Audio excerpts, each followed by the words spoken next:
Hey y'all, and welcome to Novel Gaming. I'm Vicky.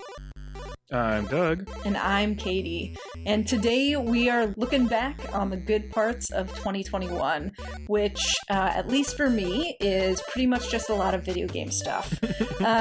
So this video is going to highlight our kind of top games of the year. And how we chose those games is pretty open. We pretty much just said pick two. Yeah, if you are a fan, you know that we keep our rules pretty loose. So I'm interested to hear how all of you came to your decisions in addition to what you actually picked. Yes, and we'll do our usual round-robin style, so each of us will share a game each round, if that's cool with everybody. Yeah. Sure. Great. Vicky, you want to kick us off? Yeah, and literally I'm kicking us off. Ooh, you can't see me. hey-o. But my first video game pick of 2021 was Streets of Rage 4 Anniversary Edition. Lots of kicking. Lots of kicking. So Streets of Rage 4 Anniversary Edition is a new age beat 'em up. So this past year I really learned that I like beat 'em up style games. No surprise there. I played Streets of Rage 2 on one of our older consoles, and the new one came out, so we thought, why the heck not? The music is phenomenal. There's a really good soundtrack if you're into kind of really boppy music. Boppy bops? The art style is beautiful. It's a good mix of new and old. It feels like the classic, but just kind of sharpened, if that makes sense. It's set in kind of like a neon town. There's lots of bright lights and pretty colors, so everything kind of pops. So I would say this is a really surprising game for me to fall in love with this year, but we've played it a couple times already because you could just kind of keep going. Oh, nice. The story's pretty light, but it's a fun one. Nice. That's cool. Ah. My first pick for this year, so I just picked games that I played and beat kind of in its entirety this year. My first one is a little baby one, and baby in terms of length, and that is A Short Hike, which is a game I played on Switch. Yeah, it's like super cute. It's an exploration game. I don't even know. Doug, you've played it. What would you consider the genre? I think that might be Adventure? the genre. Exploration? I don't think- know. Unlike a store, it would probably be adventure, but I do think exploration game is probably like an emerging popular category of game. Yeah. You play as this little bird who basically goes on a short hike. So you, I know, shocking. You kind of go around this natural area. You interact with other folks who are on hikes or exploring, and you can do like little mini games like races or like volleyball type of thing. You collect feathers, and your goal is to make it to the top of this mountain. The art style is really cool. The soundtrack is really nice. And I just really, this year, I've really come to appreciate short games more than I ever have before. And so having this little bite-sized game that was just a nice way to also explore, outdoors. I played it earlier during the winter in the beginning of the year, so having that was a nice way to kind of escape my apartment. I like that one. Yeah, it's a good one. What's your first pick, Doug? Yeah, my first pick is my pick for a number of reasons. One, it's like one of the few games I played this year that wasn't just like an ongoing, never-ending style game, which is like the type of game I've really fallen into with. So it had a start and a finish. It also was a new game. It came out in 2021, so I felt very like relevant for having played it. But it's Chicory, A Colorful Tale. I played it on Steam, so it's one of the few games I've played on my computer. But I wanted to play it on my computer because it's a game about drawing and color cool. and painting and patterns. And so the general premise of the game is that you're living in a world where all of the color has gone missing, and you are this little critter who works for like the guardian of color in this world. And so when the color goes missing, you kind of have to figure out what's going on and help restore the color to the world.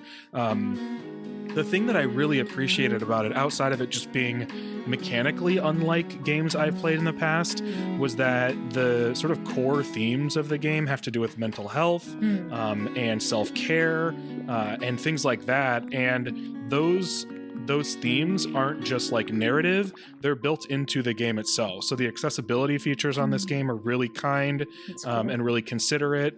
The way that they sort of keep you informed or allow you to stay informed about the content you're about to experience is really kind and considerate. And just the general overall vibe is like very comfy and comforting. Even though it does tackle some like heavy stuff. It was a really, really cool game to experience, and I can't recommend it enough. And it's a relatively short game, kind of along those same lines, Katie, where you can really like feel like you've accomplished something without having to pour, dozens of hours into it. Sometimes that's nice. It's good to have a mix. Yeah. Well, my second game of 2021 is The Last of Us 2. And I actually don't think this game came out this year. I think it was a 2020 game or maybe even a 2019 game. Who knows what time it's anymore. But in any case, I finally got around to playing it, and I'm so glad that I did. If you aren't familiar with the Last of Us franchise, it's an action-adventure game. Last of Us 2 picks up from Last of Us 1, and we're kind of thrown into Ellie and Joel's story from Ellie's perspective right from the get-go. I really liked this game. It drew me in story-wise. I was really into Ellie's character and was excited that I got to play as her. I thought the gameplay itself was a good mix of new and old. I remember with Last of Us 1, and maybe it's just me being in a different place as a gamer, I remember feeling really overwhelmed with all of my options for how to kill zombies. And this one, I felt more confident of how I would approach, like, is it stealth? Am I going to use, what weapon or like what style of gun? So I felt like the mechanics were updated for me, or maybe that's in my head. And I was on the edge of my seat quite often. It still knows how to get you. So I can't wait to go back and platinum this one. I only played Last of Us 1 time and cannot and will not platinum that one. But this one I absolutely can and will. So it was amazing. A super quick question for you. Your playstyle, I recently played this thinking about whether you did stealth stuff or if you just went in with guns and melee weapons ablazing. Yeah, so I think my struggle with the first one is I was really anti-stealth and wanted to just go in and, melee and take people out. This one the first one does not let you do that. No, and I think that's maybe why I butt heads with it a little bit. This one I absolutely use stealth like way more. Proud of you. Yeah, no, I was a much more patient player. I'll say that for sure. That's awesome. My second pick of 2021, so I mentioned sometimes having a mix of a short game and a long game is nice. Well, that's how my picks are. Hey! Whoa! My second pick is actually 3 games re-released as one game. And that is Mass Effect Legendary Edition. So, this game takes the original Mass Effect trilogy, throws in the DLC, puts it into one nice package with updated graphics and a little updated gameplay mechanics and stuff. And it was so much fun and also so much emotion, lots of different emotions, revisiting this series. And it reminded me, I think I always talked about how Mass Effect is like one of my favorites, but it just reaffirmed how much I love Mass Effect, how much, I enjoy stories in games, and I enjoy being able to explore, and I enjoy space. Not shocking at all, I love space. But it's just so good, and I really, really enjoyed it, and it made me excited for whatever comes next in the Mass Effect universe, because I am ready for it. So good. So beautiful. So good. Do we know if there's going to be something? There is. Yeah, there's another game. It's unclear whether it's fully tied to this this series, this trilogy, or if it's something else. The way the last one ends, it feels like a trilogy has ended, but that doesn't mean people can't do different stuff or add back on or explore a different aspect. So there is, it's not coming out for at least a couple of years, but there is, it's been kind of teased and announced and posters have been put out that there is going to be another game. So whatever year that comes out, that's going to be my favorite game of that year. Spoiler alert. Yeah. Oh. Well, my last favorite video game video game thing that happened in 2021 is actually just the year of Pokemon in 2021. This was the 25th anniversary of Pokemon, and they really went all out in a number of ways. And video game wise, we were spoiled, to be honest. A lot of stuff came out, and I ended up liking pretty much all of it. So if you missed it, Pokemon dropped new Pokemon Snap, which people have been waiting for like literally 20 years. They dropped Pokemon Unite, which is a totally different style of Pokemon game in the realm of like a League of Legends style MOBA game that was sort of a surprise hit. That's still like active and updating and adding new elements and events and stuff like that.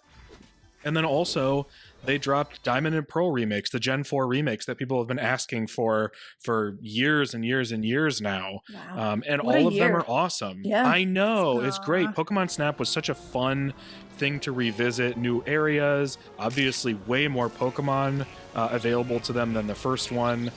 Unite has been surprising me with a lot of the choices they've been making. And Diamond and Pearl remakes are just such a beautiful, like, nostalgia-filled, but, like, smoothed out and improved nostalgia feel that it's been such a great, fun year in video games for Pokemon.